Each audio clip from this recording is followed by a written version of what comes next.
Hello everyone, welcome to my channel technical computer academy. हम लोग आप लोग के लिए लेकर आए हैं ऑनलाइन कोर्स एडीसीए, डीटीपी और टैली का। इस चैनल से आपको कोर्स करने के बाद किसी प्रकार कोई पेमेंट करने की आवश्यकता नहीं है। तो आप लोग मेरे चैनल से बने रहिए, चैनल को सब्सक्राइब कीजिए, वीडियोस को लाइक कीजिए और शेयर कीजिए ताकि ज़्यादा से ज़्यादा लोग इस चैनल से पढ़ सकें। तो आइए आप बने रहिए मेरे साथ। आज का क्लास स्टार्ट करते हैं। पिछले क्लास में हम लोगों ने क्या बनाया था सबका ledger, cash, purchase, sale, capital, Rajesh, Suresh, furniture, अलमीरा, bank account, interest receive account, commission सब बनाए थे ना। उसका ट्रायल करेंगे कि कौन डीआर में आया और कौन सीआर में आया, कौन कितना आया कौन कितना नहीं आया। तो आते हैं इसको चेक करने के लिए ट्रायल का यूज करते हैं। मॉल में जाते हैं ना, कपड़े को ट्रायल रूम क्यों रहता है, किस लिए? ड्रेस को टेस्ट करने के लिए कि मेरे परफेक्ट है कि नहीं मेरे लिए। ठीक है, तो आते हैं ट्रायल पे।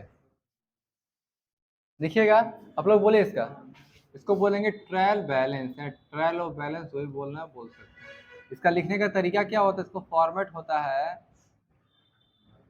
Particular amount dear and amount C R. दो सी आर है, या तो डी आर या तो सी आर। जो लास्ट अमाउंट उसी को एग्जैक्ट मानते हैं। आप लोग का कैसा कितना आया था, 92,500, तो वो आपका रियल हुआ। एट लास्ट उतना पे आप जाकर रुक चुके हैं। ठीक है, उतना का परचेजिंग सेलिंग जो करना था कर चुके हैं। तो देखिए कैसे बनाएंगे।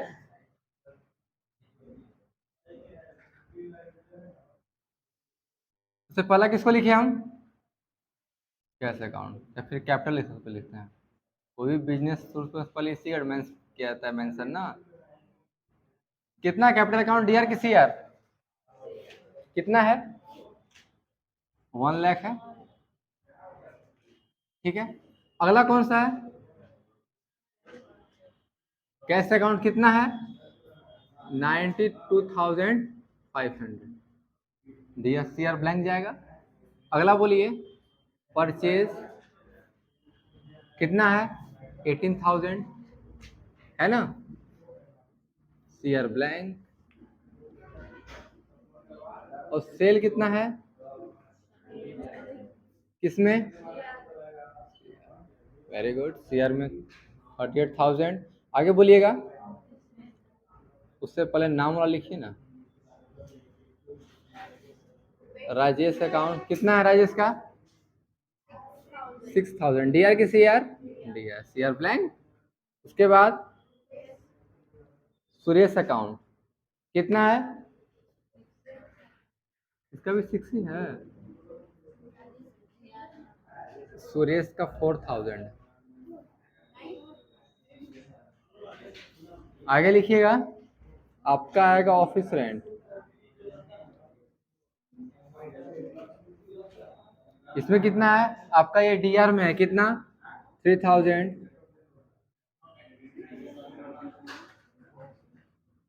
फैक्ट्री रेंट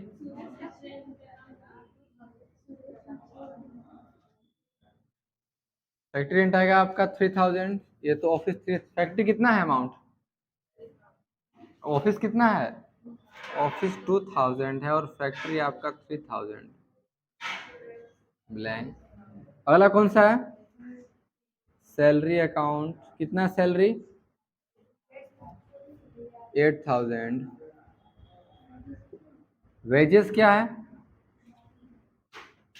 वेजेस कितना है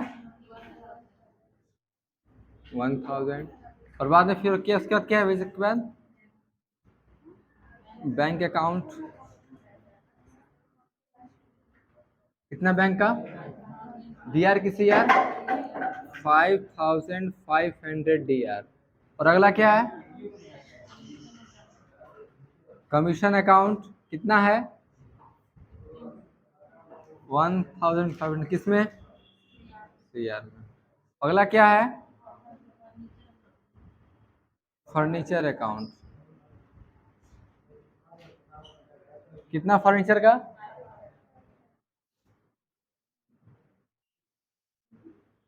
लास्ट क्या है, अलमीरा अकाउंट कितना है इसका?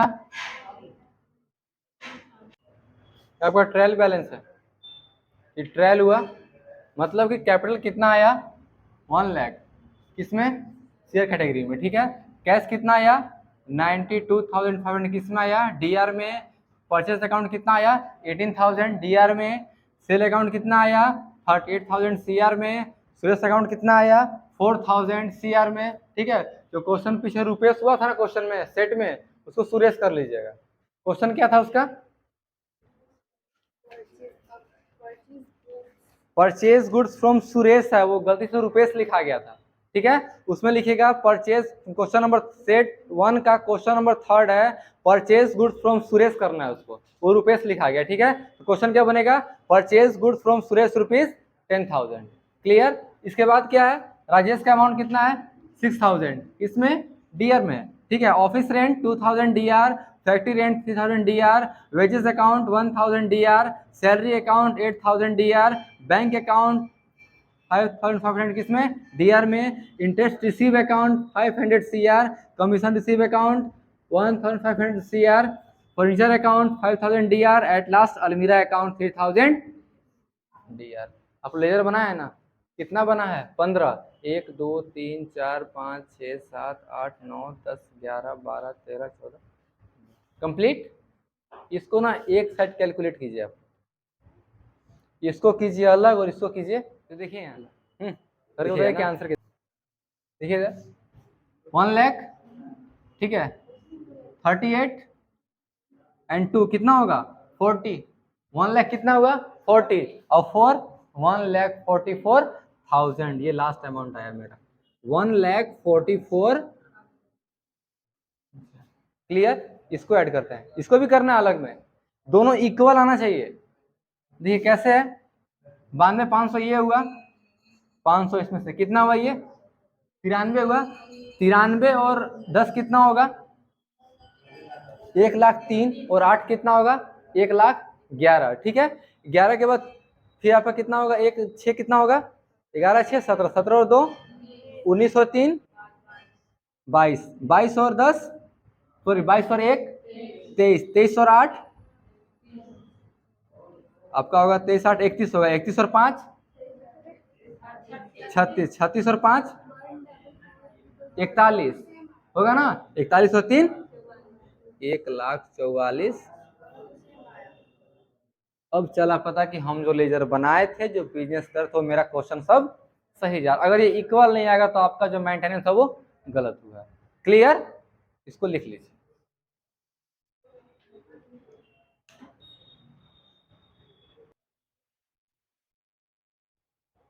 हो गया? ट्रायल चेक कर लिए? ट्रायल कर लिए कि बैलेंस मैंने कितना कितना सही है, जो पीछे मेंटेन किया गलत है कि सही है? यहाँ तक सही निकल गया।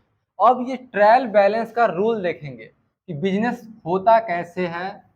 एक बात बताइए, जो लोग बिजनेस करते हैं वो उन लोग को जो प्रोडक्ट्स बेचते हैं वो क्या खुद लेके आते हैं कि सब पहुंचाता है? सब आखिर लेके भी आते हैं, पहुंचाता भी है, लेकिन इसमें खर्च पड़ता होगा ना। अगर मान लीजिए कि कोई वस्तु वो 100 रुपया खरीदा और बेच रहा है 120 का, क्या उसका प्रॉफिट है क्या उतना 20 रुपया? नहीं। इसके बीच में बहुत ज्यादा खर्च हुआ, क्या? आने जाने का, तेल का, खाना का, जिसको भेजा उसके लिए, जिस गाड़ी से उस ड्राइवर का, पेट्रोल डीजल का, बहुत सारा खर्च आता है। वो सब मेंटेन करके लास्ट में चलता है पता कि मेरा नेट प्रॉफिट नेट लॉस कितना हुआ। क्लियर? तो बढ़ते हैं उसकी तरफ। चलिए देखिए, इसको लिखते इस प्रकार से हैं, इसका भी हेडिंग वही होगा, ट्रायल बैलेंस, ठीक है।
ये ट्रायल का रूल होता है, ट्रेडिंग अकाउंट, ठीक है। इसका मतलब क्या होता है? व्यापारिक खाता। जब व्यापार करना शुरू करते हैं तो वहां पे बहुत कुछ फेस करना पड़ता है। बिजनेस को शुरू करने के लिए पहले गुड्स को परचेज प्रोडक्ट को परचेज करना पड़ता है। परचेज करने कहीं जाना पड़ता है, और वहाँ के जाते कहाँ है? होलसेलर के पास जाते हैं ना। अब होलसेलर के पास गए तो पता है वो ना, होलसेलर एक ऐसा इंसान होता है ना कि वो वस्तु वहां से रखा हुआ है ना, लेकिन निकाल देगा नहीं वो। आपको खुद अपना मजदूर ले जाकर वहां से आपको सामान निकलवा के बाहर लाना होगा। बस वो खूब से खूब करेगा तो उतार के नीचे रख देगा। आपको अपने गाड़ी पे रखना है, जहां भी रखना है, जो व्यवस्था आप लेकर आए आपको खुद अपना मजदूर रखना पड़ेगा और उसका पैसा खुद देना पड़ेगा। अगर वो ऐसा करवाता है होलसेलर वाला तो आपको पैसा देना पड़ेगा मजदूर को। ऐसा करना पड़ता है ना, क्योंकि वो सिर्फ सामान ला के रख दिया है। आप निकलवा सकते हैं, आपको बोल देगा यहाँ रखा, आप निकलवा लीजिए। दुकानदार सबसे बड़ा जिम्मेवार इंसान होता है।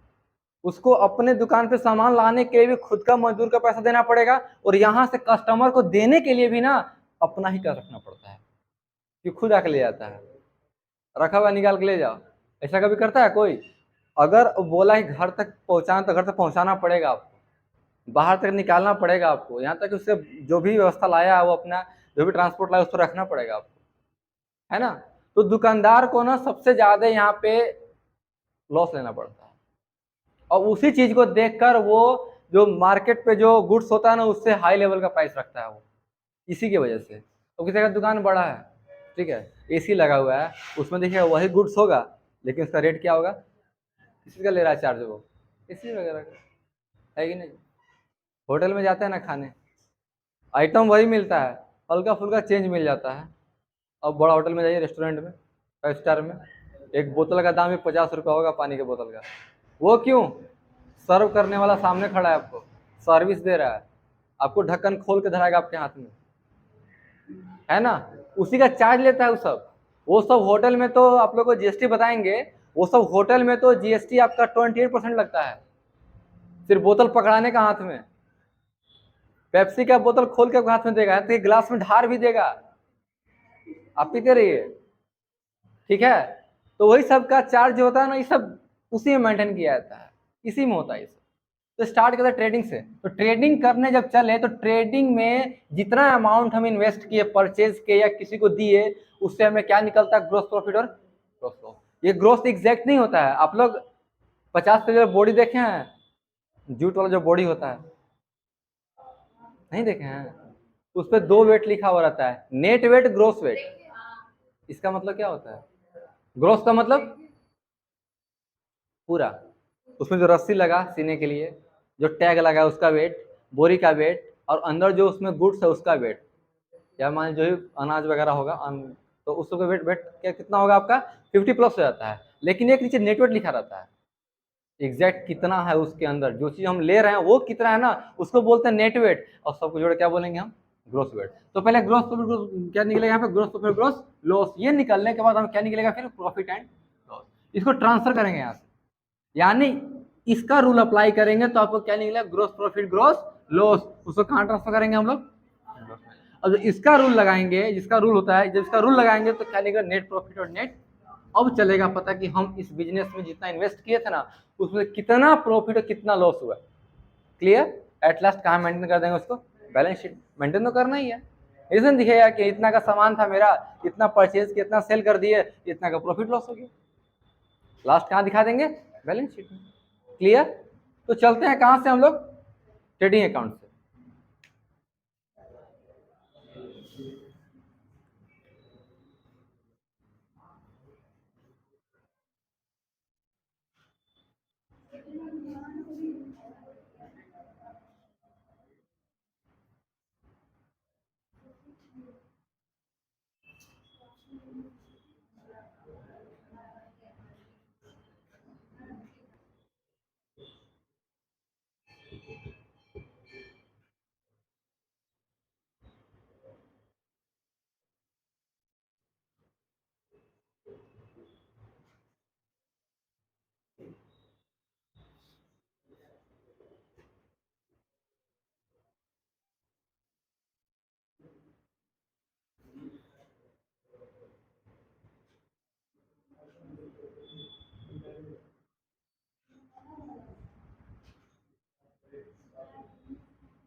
सुनेगा ध्यान, ये ट्रेडिंग का रूल है। हमेशा दो साइड पड़े हैं, एक डीआर और एक, क्योंकि हर जगह वही है, पर्सनल में रिसीवर की वर्क, रियल में इन आउट, और नॉमिनल में प्रॉफिट और लॉस। ठीक है, यहाँ भी डीएसआर पढ़ना है। तो किसका रूल है ये? ट्रेडिंग का रूल क्या होता है कि इसमें डीआर साइड में परचेज दैट एक्सपेंस आता है, परचेज और दैट एक्सपेंस। वो कैसे? ये परचेज के बाद क्या लिखा हुआ, इफ परचेज रिटर्न, अगर परचेज रिटर्न हो जाए। आप लोग को समझ रिटर्न वाला ना, अगर मान लीजिए कि 10,000 का सामान लिए थे और 5,000 रुपये रिटर्न कर दिए, तो कितना का परचेज हुआ? अब वही लिखा हुआ है कि अगर परचेज रिटर्न करेंगे तो हम घटा देंगे कहाँ से? Purchase account. क्लियर? आगे देखिए, अगला क्या है? Direct expense. ये एक्सपेंस वो होता है जो कि खरीद से लेके बेच तक होता है। अगर हम दुकानदार हैं, हम अगर होलसेलर के पास जा रहे हैं खरीदने, तो हम यहाँ से चल दिए, यहाँ से लेके खरीदते तक लाके बेचते तक का खर्च क्या बोलते हैं हम? Direct expense. मतलब आपका परचेज के बाद से लेके सेल तक के खर्च क्या बोलते हैं हम? Direct expense. उसमें बहुत कुछ आता है। क्या क्या आता है? Electricity bill, telephone bill, wages, furniture, transportation, carriage inward, oil and fuel और पैकिंग चार्ज। ठीक है, ये सब किस में आ जाएगा आपका? डेट एक्सपेंस में, डीआर साइड में। सीआर में आते हैं सेल। ठीक है, इफ सेल रिटर्न, अगर सेल रिटर्न हो जाए तो क्या करेंगे? वहां से हम उसको घटा देंगे, किसमें से? सेल अकाउंट में। कोई दिक्कत? Telephone bill, wages, transportation, factory rent, ये फर्नीचर नहीं है, फैक्ट्री रेंट है। ये आपका एसेट्स में आ जाएगा, ये आएगा नॉमिनल में। ठीक है, बिजली बिल, टेलीफोन बिल, मजदूरी, factory rent, transportation, carriage inward, oil and fuel. Clear? At last packing charge, ये किस में आ जाएगा? डीआर में। अब शेयर की बात करते हैं, शेयर में केवल क्या आएगा? सेल। हम सेल कितना किए उसके अंदर? सेट में सेल कितना है मेरा लेजर में? 38,000 है ना सीआर में। परचेज कितना है? परचेज कितना किए हम लोग बताइए? 18,000, वही है। यानी परचेज कितना किए हम? 18 का, और बेचे कितना में? और इसके अलावा और कुछ ऐसा क्वेश्चन है जो कि मेंटेन कर लायक है? वेजेस है कितना? 1,000, रेंट भी है कितना है? तो 5 कितना? 5 और 1 6, और परचेज कितना किए थे? 18 का, कितना हो गया? 18 6 24। और कुछ है क्या? नहीं।